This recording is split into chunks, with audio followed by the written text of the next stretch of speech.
അവിടുത്തെ ദേഹവും ദർശനവും സ്പർശനവും അനുഗ്രഹീതമാണ്.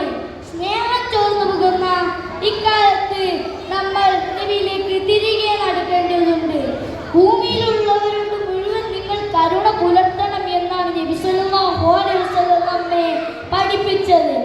എന്നാലേ ആകാശത്തിനധിപൻ നിങ്ങളോട് സ്നേഹവും കരുണയും പുലർത്തൂ എന്നാണ് നബി സല്ലല്ലാഹു അലൈഹി വസല്ലം നമ്മെ ഓർമ്മിപ്പിച്ചത്.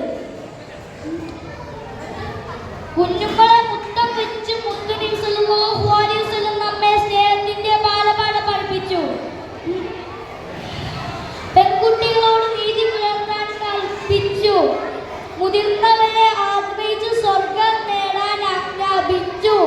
വയ്യാത്തക്കാരനെയും ദുർബലനെയും അനാഥനെയും ചേർത്തുർത്തി സർവരും അതിശബ്ദത്തിൽ പ്രതീക്ഷ ഏൽപ്പിച്ചു.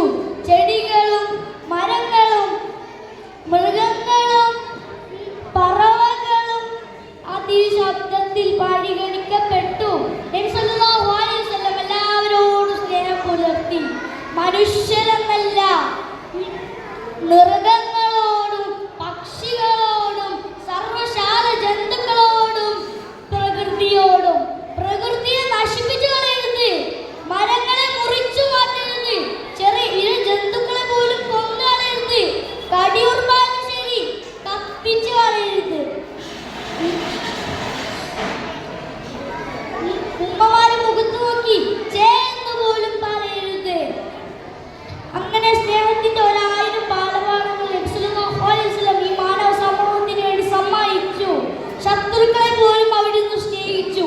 ഹിജ്റ 5-ാം വർഷം മക്കയിൽ ശക്തമായ ശാപം ബാധിച്ചപ്പോൾ നബിയെ വധിക്കാനും നാട് കടത്താനും ശ്രമിച്ചവരാകെ പട്ടിണിയിലായ സന്ദർഭം പരമാവധി ഭക്ഷ്യദാൻ വിരമറിഞ്ഞ റസൂൽ സല്ലല്ലാഹു അലൈഹി വസല്ലം പരമാവധി ഭക്ഷ്യദാനങ്ങൾ മദീനയിൽ നിന്ന് മക്കയിലേക്ക് ഒരു സഹാബിയെ പറഞ്ഞയച്ചു. മക്കയിലുള്ളവർക്ക് വിതരണം ചെയ്യാനായിരുന്നു അത്. ആ സഹാബി മക്കയിൽ എത്തുകയും അബൂ സുഫിയാന്റെ കൈകളിൽ ഭക്ഷ്യദാനങ്ങൾ ഏൽപ്പിക്കുകയും